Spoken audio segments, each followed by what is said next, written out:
This is the Horror Scouts podcast, and we're about to review The Blackening.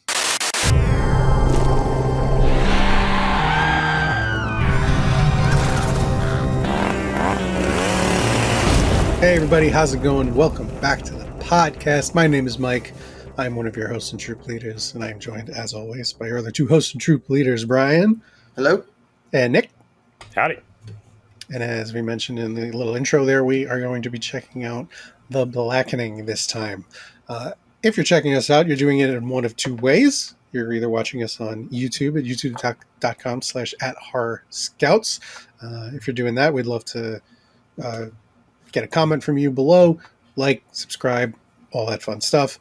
Or you can check us out in the audio-only form in your favorite podcast service.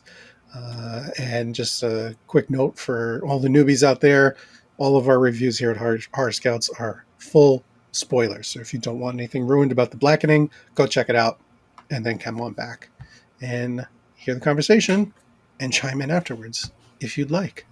Mm-hmm. Okay, here we are, episode 101. Nice. Now that you said that out loud, that would have been the perfect time to revisit Horror 101 movies. We blew it. Oh, damn it. All right, got it. Well, I'll see you next week. just like record skip episode 102 where we reviewed The Blackening. And we'll just kind of push that forward a little bit. Oh, man. Whoops. Yeah, that would have been good. That would have made a lot of sense. Well, okay. So we've been doing this for a while. So it's a 102 level class. I was actually going to suggest that too. Yeah. Your introductory movies. You guys are on tonight. The downside is that means I just gave myself homework for the next episode. Yeah. Usually just like, watch a movie for an hour and a half and then just show up. Now I actually have to think if we do that. All right, well, we'll see. We'll discuss afterwards and see if we'll do it or not. It's going to be 201 at this point. We're going to give ourselves a nice cushion there. But yeah, it's cool to be into our second, like our new phase. We broke that milestone. Yep. If anybody wants to, go back and check out our previous episode. We didn't do a review. We just kind of chatted and took a look back on the beginning, the hiatus, the comeback, the short hiatus, the comeback again, the video era of Horror Scouts. But yeah, it was fun. Yeah. We're like the final villain in a horror movie. You just can't quite kill us. Yeah. So normally I ask what's going on, and most of the time we're like, oh, we don't have anything really. I actually checked out another movie the other night because the missus was in Chicago for a few days and then got stuck an extra day. So I finally checked out Terrifier. the first one. I have yet to do the first that. one. Nice. Yeah.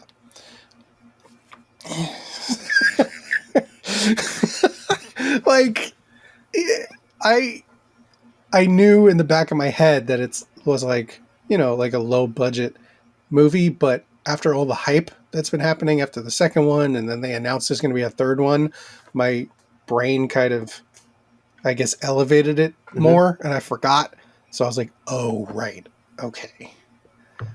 So, I mean, there was one awesome, gory set piece that was very upsetting in the first one, which apparently they just upped the ante in the second one, but otherwise it was, the acting's rough, the pacing's rough. I mean, you have a much lower threshold for not great acting. Yeah. To be honest, I've only watched it once. I've been meaning to revisit it. I remember enjoying it, and it was gory. There were some great kills and stuff, but that said, I don't understand the hype around it. Like, Art the Clown is, he could be the next great slasher killer or whatever, but like, I don't think he was set up quite that good to be. No, he's got no motivation. No, but I mean, you don't need. I mean, technically, Michael Myers didn't either. So, like, you don't need it. It helps with the plot for sure. Yeah. It's hard to tell a story. Yeah. But yeah, I haven't watched the second one yet. It's on somewhere on my list. My list is in no particular order, but it's on my list. And that's why I've heard they've upped the ante. It's better in this way and that way, but it's also like, what, 2.5 hours? It's Really? Damn. Yeah, it's over 2 hours. It's long for a horror movie of any genre, Jeez. any style. But yeah, but I mean, of course they're gonna make a third, and they're just gonna milk it till we all say, okay, we're done with it, and then they're gonna wait 5 to 10 years and then reboot it, and then Yeah. so Like I like the look of Art, and he's creepy, and like the fact that he doesn't speak at all is cool, you know, and like that we're not treading new ground there for yeah, you know the silent slasher thing, but it's funny because like you'd expect him to talk being a clown because Right. he doesn't look like a mime. Looks No. like a clown. So Right. you'd expect the clown to be, you know, obnoxious and more like Freddy-ish and just wouldn't shut the fuck up. But it's the complete opposite. Like even when he gets hurt, he just like he makes the face, but nothing comes out. Not even like an exhale, you know. So like I'm willing to give the second one a shot just to see how much they push things. But yeah, the fact that he just like had no motivation. I don't know. I feel like now, like we've been through the whole slasher with for no reason sort of thing, and now it's like villain 101 is you write them so that they think whatever they're doing there's a reason for it. Mhm. You know, even if it's freaking awful. So I don't know. I mean, he might have a reason for it, but he doesn't speak, so we don't know. Exactly. And like the movie opens with like him, I think it opens with him putting his makeup on Mhm. and stuff and getting ready, but there aren't even any hints Right. like in the scene for you to know truly what and why he's up to. But It's been on my list for a long time. I just haven't gotten there. Every now and then I'll get clips popping up on Instagram because that's seems to be what my feed is. And like it, yeah, it never looks like it lives up to the hype that it received. But I have yet to actually watch either of them, so I'll refrain from too much judgment at the moment. so yeah, that's my horror related stuff as of recent. Anything going on with you gentlemen? No, not at all.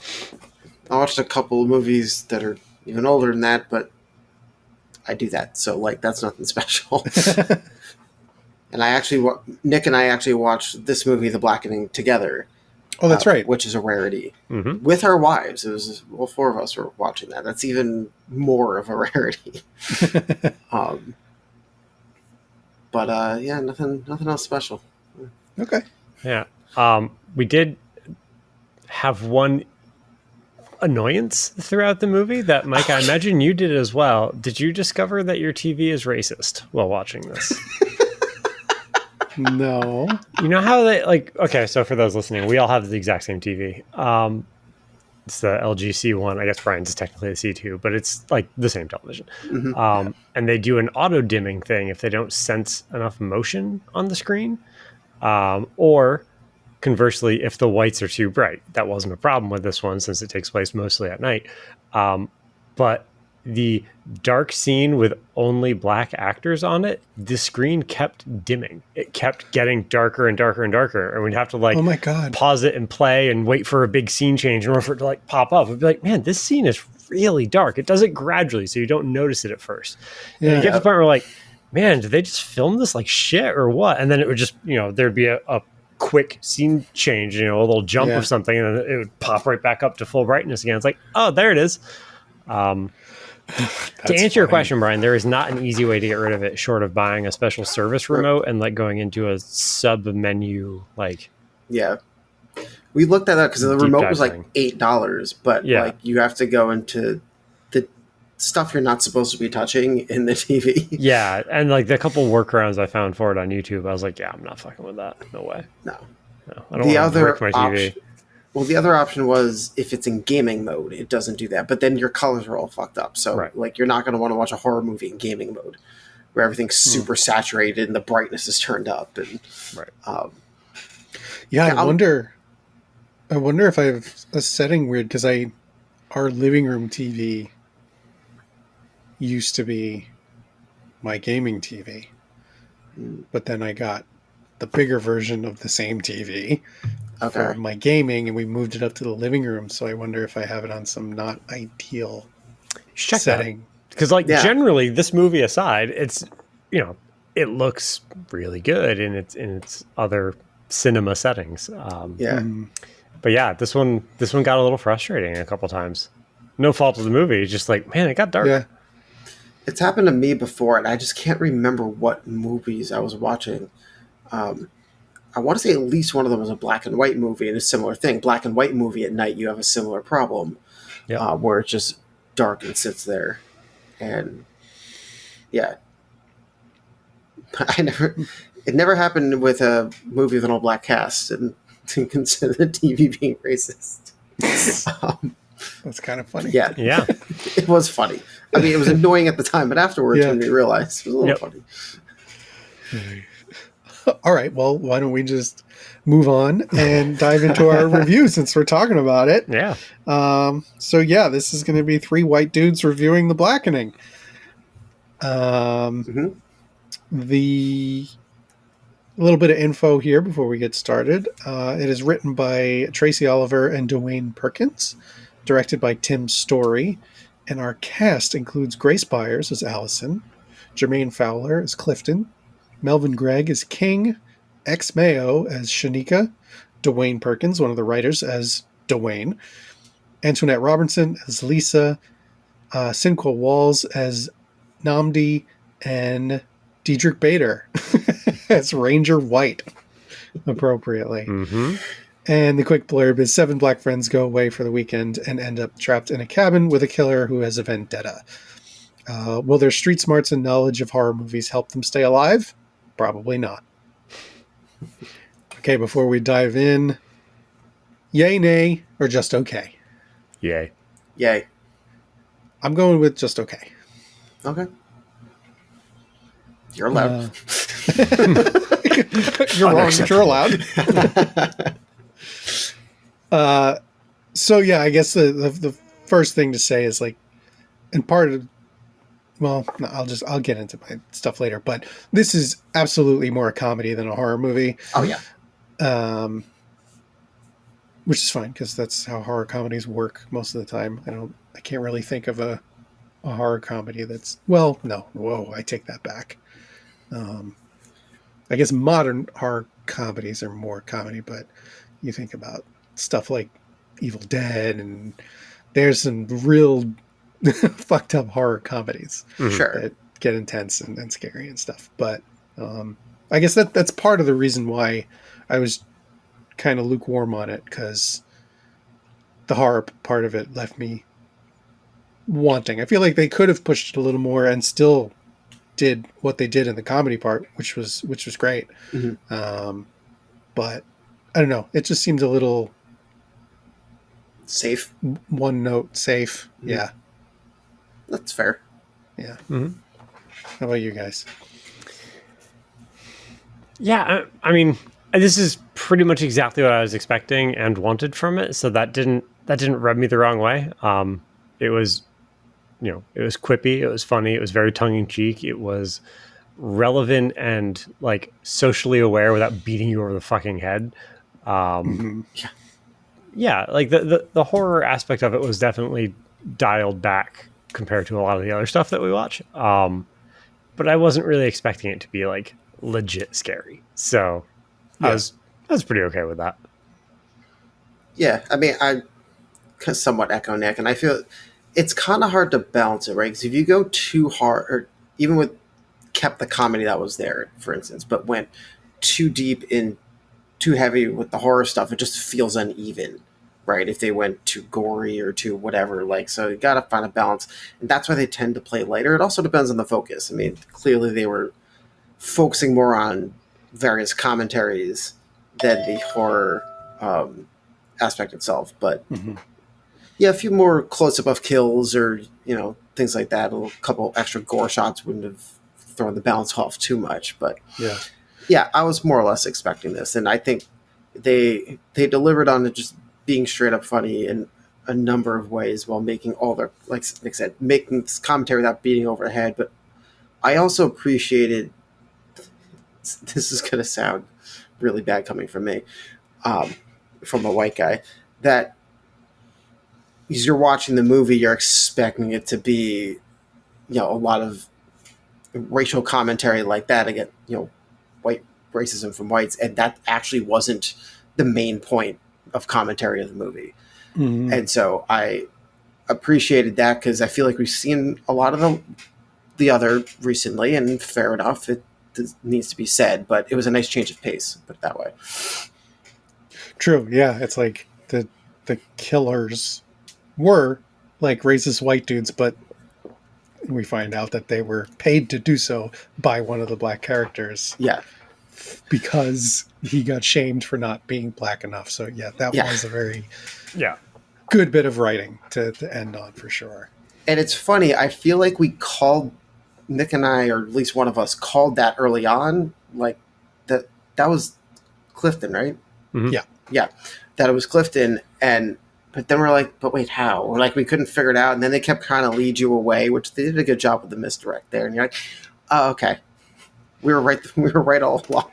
Mm-hmm. Yeah, we pegged him as a bad guy pretty much from the jump, but the how left us a little confused at the end. Right. So yeah, because I mean he clearly wasn't invited, but just shows up.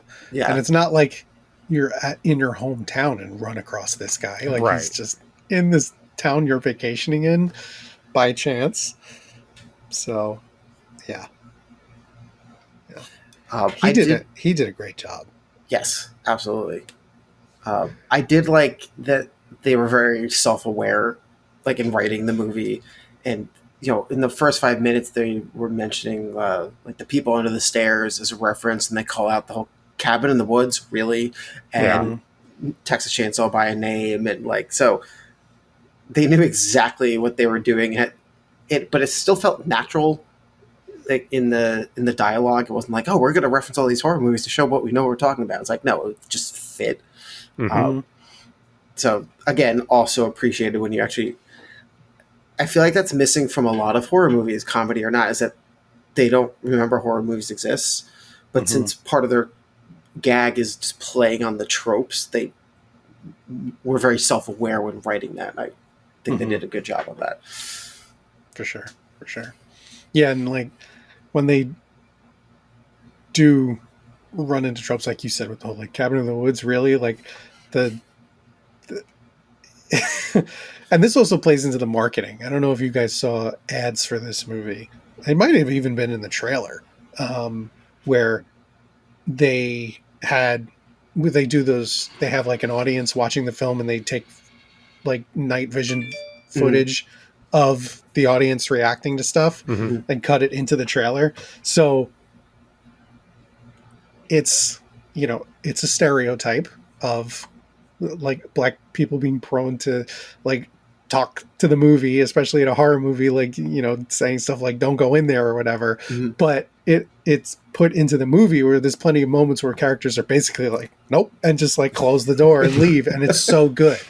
It's so good because it's like it's funny because of just the real world parallel, but also it's like, yes, thank you, someone's actually thinking in a horror movie. Right. The when they suggest they split up and she like gags on the words like 4 times before spitting up, like we should. It's pretty good. Yeah. Very actionable yelling at her. Yeah. And I mean, I guess in that same vein, I mean, this is going to be talking about a specific scene, but like I said earlier, we find out that Clifton, did all of this because 10 years ago or whatever, when they were all in college, he was at a party and they were playing spades or whatever. And it all boiled down to him just being made fun of for not being black enough. and he turns it on them before we know it's him doing the whole, you got to pick someone to die. Who do you deem is the blackest? Mhm. And just the dynamics, because you've got, the one girl who's only half black and the one guy actually from Africa. And that was just like a great setup for a really heated, but also funny interaction between this group of people. Yeah. That was really well written.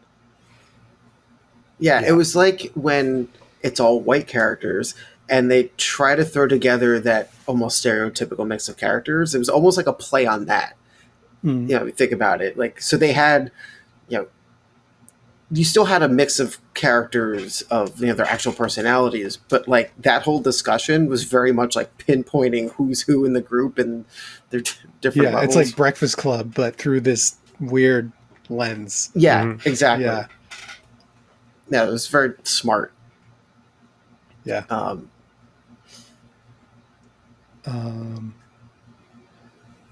Yeah, I don't know. I'm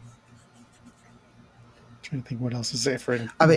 No, go ahead. I would say it's funny. I found like almost every gag or joke thing they were doing funny, but I mean, maybe some of these ratings on IMDb and stuff kind of maybe speak for it, but I feel like obviously we're not fully appreciating the jokes they're doing, like the whole talking by looking at each other thing. That was hilarious, especially in the scene in the basement where the guy's doing like, oh shit, we can do this. And then Clifton hears them do it. He's like, hey, you just gave away your plan.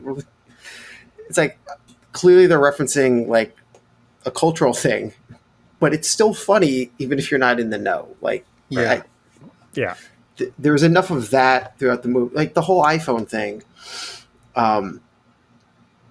That was clearly a big thing. I mean, I don't know if Apple, they went even further than like, oh, they show the phone. I mean, they were using CarPlay, they were name dropping AirDrop and like just iPhoning this whole beginning of the movie. And of course, Clifton's an Android user, which means, oh, he has the potential to be the bad guy because doesn't have an iPhone, which for some reason in this instance did not occur to me. But like clearly that seems to be a black cultural joke, but it's like, oh, I didn't know that was a thing.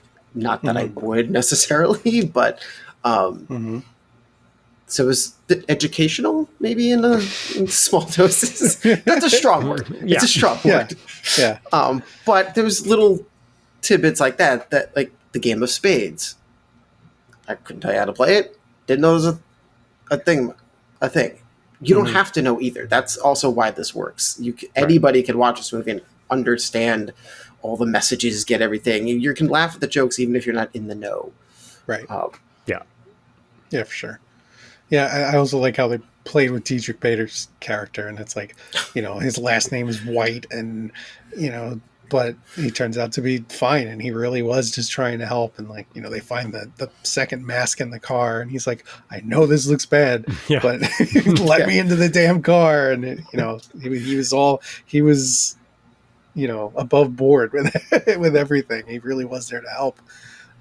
But they also joke that like he's a ranger and not an actual cop. So I think that's like why they gave him a little bit of a pass at first. Yeah. But I also love, playing on the tropes even. Like, they go to the gas station in the middle of nowhere. There's the creepy old guy and the creepy younger guy inside. I just kept thinking of Cabin in the Woods. Like, they're like, yeah, we stick a creepy old guy there. Practically, he tells him, you're going to fucking die if you go to this cabin. Yeah. But nobody pays attention. They go anyway. And lo and behold. I think a missed opportunity to play in the Android bit would be, so Clifton, obviously to listeners, he rigs the house in certain ways. So he has the game, the Blackening board game that he either created from scratch, which kudos to him, or found it and rigged in some other fashion. And he's got camera and stuff, but he also has like mechanical, like radio door locks. He's got this little switch thing on it. Like, it would have been great if he did it through like home automation. He was controlling it through some Android only app or something like that. So when he revealed it, they'd be like, "Oh, you can't do this on your home kit, can you?" Or like just something like that to rub it in just a little more. Yeah. While his phone's charging with the USB-C or something like that. I did like the signal jammer gag, and then trying to track them in the house and just turning the signal back on, and everybody's phones start blowing up. And like, haha. Yeah, that was good. Yeah, That that was is good because that's not something they ever. I don't think I've ever seen that. Like, there's Nope. usually they lose signal, or we've seen jammers before, but that's never been done as far as I've seen. Yeah. Mm-hmm. Yeah, that was smart. Speaking of the actual board game, and if Clifton made that himself, kudos to him. That I mean, you see it in the trailer, but still, like the first time you see it, you see that face in blackface in the center. It's just like, I don't care who you are, you're just like, oh fuck, Yeah. like that is messed up. That's not okay. So, but then the masks that the killers wear, is basically just like this crazy Slipknot version of that face. Yeah, And man, that was a good mask because, like, it was like a, over the top creepy horror mask, but it still had that. I'm afraid of this, but also like that's fucked up. Someone put the time into making up. That's fucked up. Yeah. it was a very Slipknot-esque. It's funny you said that because I'm looking at it, it's like, I think I've seen this before. Not quite as racist looking, but I've seen this very similarly. And it begs the question: did Clifton make those, or did the racist white twins make those? All too willingly, unfortunately. Yeah, that is a good question. Probably Clifton. He probably is like, Also, I got the money here. They had right. like one side of their mouth was a little drooped on the masks, as was Clifton's. So like, there's another kind of like, oh shit. God, I didn't even realize that. Yeah. Good call. Did not put two and two together there. So he definitely made them. Yep. Oh, that's good. Ooh, extra points for that. So what you're saying is they told us who the killer was even earlier in the movie. Yeah, like right away. Yeah. Mm-hmm. Shit. Okay, good job. Yep. Oh yeah, I had in my notes about the masks. Like that, the mask feels like it would have been it wouldn't have been completely out of place in the basement of the White family from Get Out. Like one of the weird things that they had down there. Mm-hmm. Which also I liked the TV thing. It's very little bit Saw, little bit insert a bunch of other horror movies there, but it worked. It was so effective, especially with the music playing.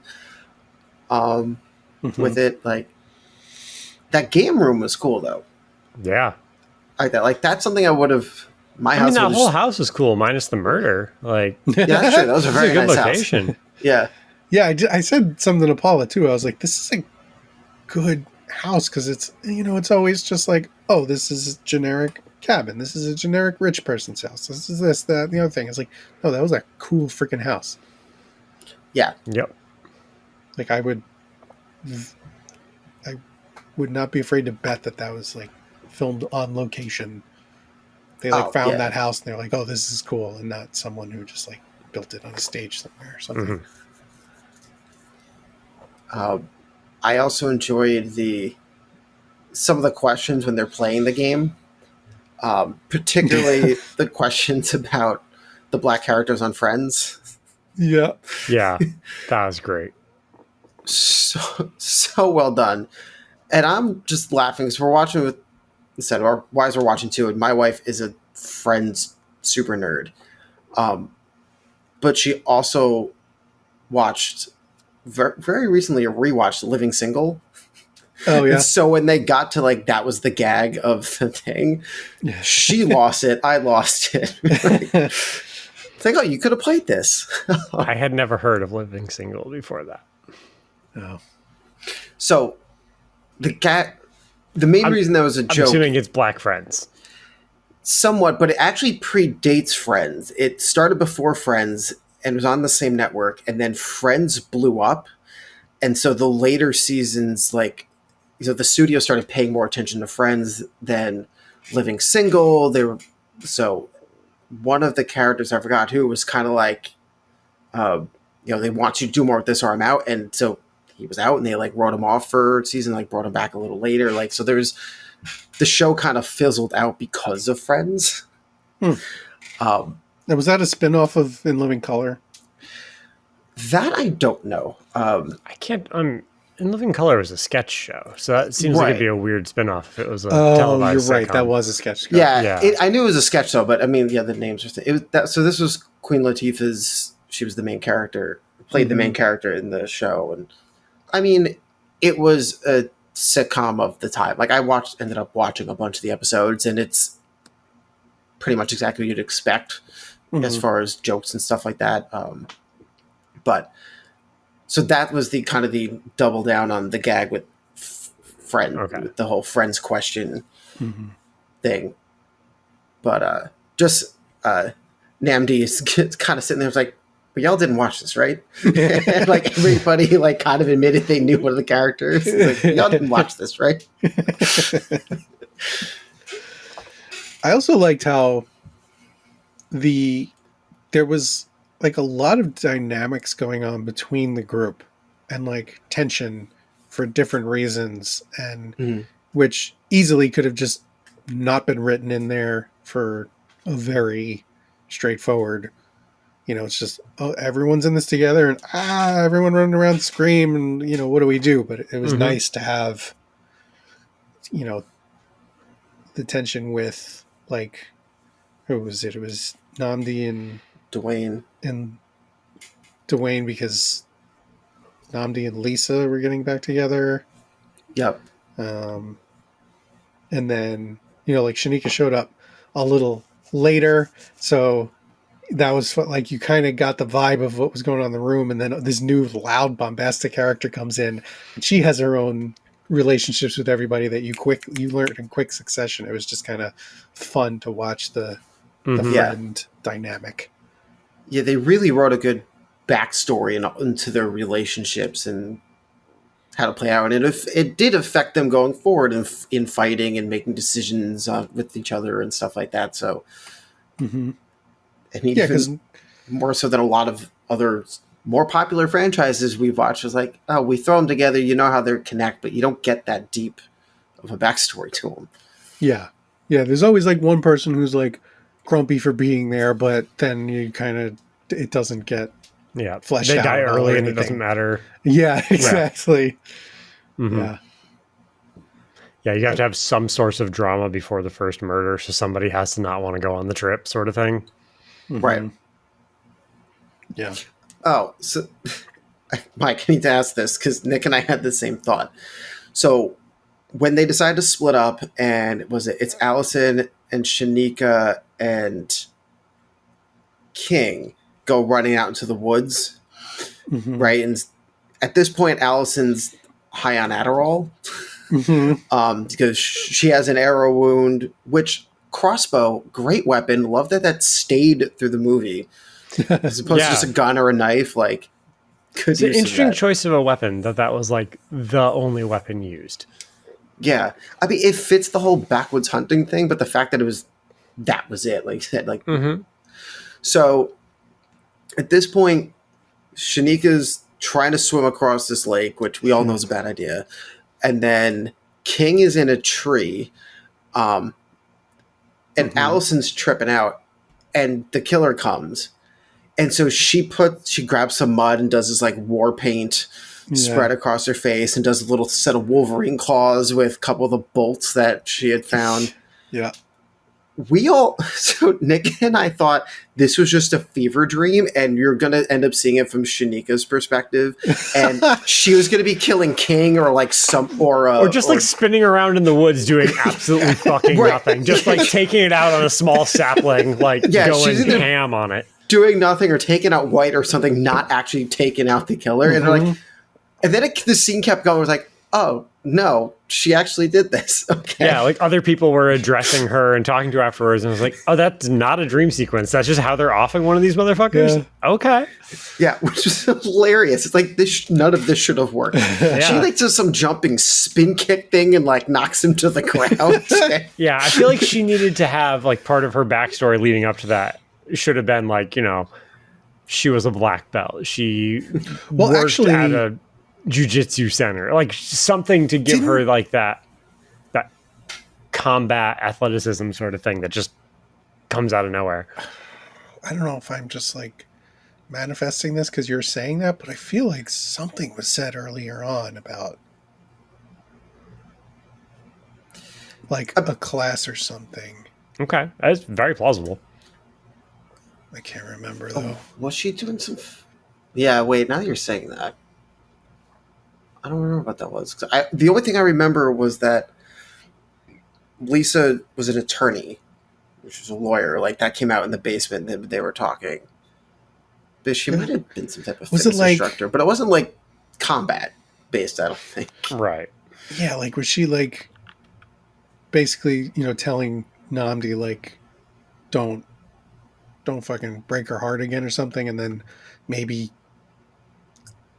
King or Dwayne was like, oh, you better listen to her. She took that one, that rings a bit of a bell or something. Yeah. Yeah, that's a small detail then they played off of, and you had to be paying attention, paying close attention. Yeah. But yeah, that scene you're talking about, I didn't think it was like a dream sequence, but I do remember thinking like, oh wow, we just got rid of this killer. Like, kind of, I wasn't ready for it. Like the pacing didn't prepare me for that to happen then. Right. But then, that's when we find out there's two. Yeah. It's got to be two now.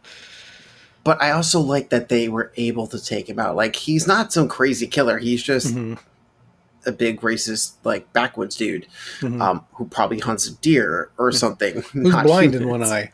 Right. Well, yeah, that too. So it makes sense he could be taken out by characters if done right. So yeah, very Scream thing. Right. Yep.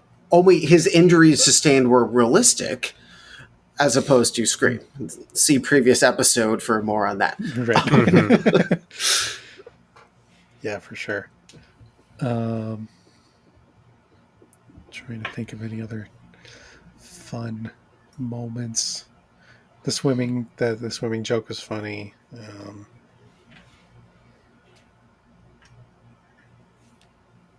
I like the whole basement setting and like pushing people in the well. It kind of gives you a Blair Witch vibes. It's a big open deep well. Yeah. That is not something I've ever come across before. Yeah. Yeah, I feel like there's like a prequel to this movie in that house of why that well is there. Like it's a movie about the racist family that actually owned it.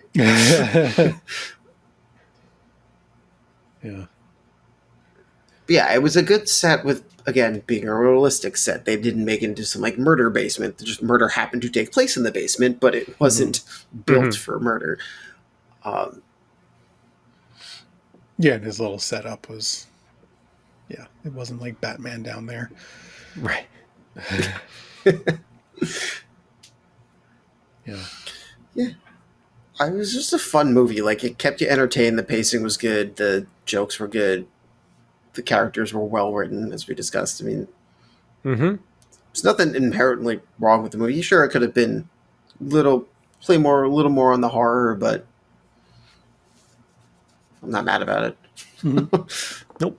Yeah, no, I was happy when we were done. Paula enjoyed it as well. One of these days, we're going to convince the girls to come on. Or at least some of them. Yeah. Except Paula, we at least have a shot in hell. She's done it once or twice. Yeah. A long time ago, yeah. I tried to get Mallory, and she's like, but I watched and talked about it with two of you. I was like, that's not the point. But she's been on a podcast before. Mm-hmm. So, yes. The other podcast, that's on hiatus. But, yeah, she has done it before. Val hasn't. Did she do an early Horror Scouts with us? I feel like she Might may have. have. I don't know. She participates online. Yeah, right. Yes. She's way more active in the Discord than I am. Oh, yeah. I don't use By the that way, either. go check out our Discord. Join the conversation over there. You can chat with my wife. You can catch up on trailers, which I need to do. I think I did do that the other day, so like I should really open this. I know. I just like move the app to my homepage or something so I see it and remember to go Spoiler interact alert, with it. that doesn't work. It's on my main screen, next to Letterbox and diagonal from Instagram. I still barely open it. All right. It I think is it's always because I fun- need to watch the trailers, and I'm usually like somewhere where I'm not turning on the sound. So I need to make a point of doing it when, after this, when I'm not doing anything, I can turn the sound up. Yeah, I usually use Discord when I'm on my computer, so it's a little easier to, just jump into YouTube and watch stuff large or whatever. So, but yeah, please join us. Link in the description. All right, so I feel like we've pretty much said everything we got to say about the Blackening, but we have to give it some merit badges. Indeed. Yep. So, why is that not in my notes anymore? Oh, that opened huge today. It's like my whole damn screen. Shrink, shrink, shrink, shrink, shrink, shrink, shrink. There we go. So if you're watching the video version, merit badges are on the bottom of the screen of all the possible options that we have. One day I will expand them, I promise. I was just thinking that, but I was like, no, I'll save for next time it comes up and we don't have a badge.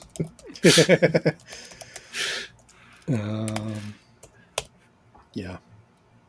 Well, I mean, I guess right off the bat, it's obvious the humor badge. Yeah. Yeah. It's pretty low hanging fruit there. Yeah. I'm going to go ahead and give it writing as well. Yep. My next one. I don't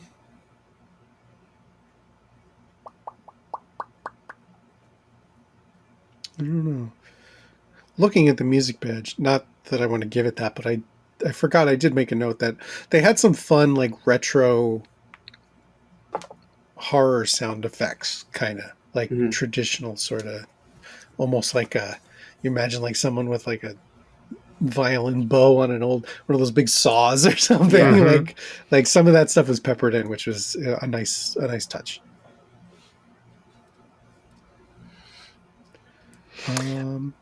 I think I'm good. Acting? I mean... Yeah, sure.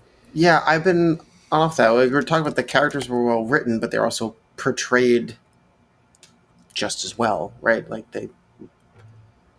Yeah, like everyone was really believable. I mean, I love what Jermaine did with Clifton, even though Clifton was a little bit of a cartoony sort of character compared to everyone else. But still, yeah, I think everyone did a good job. And I like how they made Dwayne like flamboyant and such, but they didn't make him a caricature either. Like he wasn't literally prancing around places or anything like that. So yeah, totally. I support the acting choice. Okay, I think that's all I've got. You guys good too? Yep. Yeah. I'm good. Okay, so merit badge is humor, writing, and acting. So that's it. That'll finish our review of The Blackening. Thanks for joining us for another episode here at Horror Scouts. Again, youtube.com/@horrorscouts if you want to watch us watch the video version. Please leave a comment below if you saw the movie. Let us know what you thought. We'd love to hear about it. Like the video if you enjoyed it. Subscribe to the channel. Click the bell so you get notifications. You know how it works. And also we have the audio version on podcast services if you're more of a in the car sort of listener, or me walking the dog around the block listener. We're on Instagram and Twitter. Actually, we should update this to Instagram and Threads. Yeah, seems to be the way of the world. That's all you, bro. I haven't done that yet, but maybe I probably should. It's easy enough. It's like one click. Anyway, at horror_scouts for all of that. And again, Discord invite link in the description. So that'll do it. We'll see everybody next time for episode 102, where we might be talking about Horror 101 stuff, revisiting an old idea. We'll see. Yeah. You'll just have to tune in, find out. Bye, guys.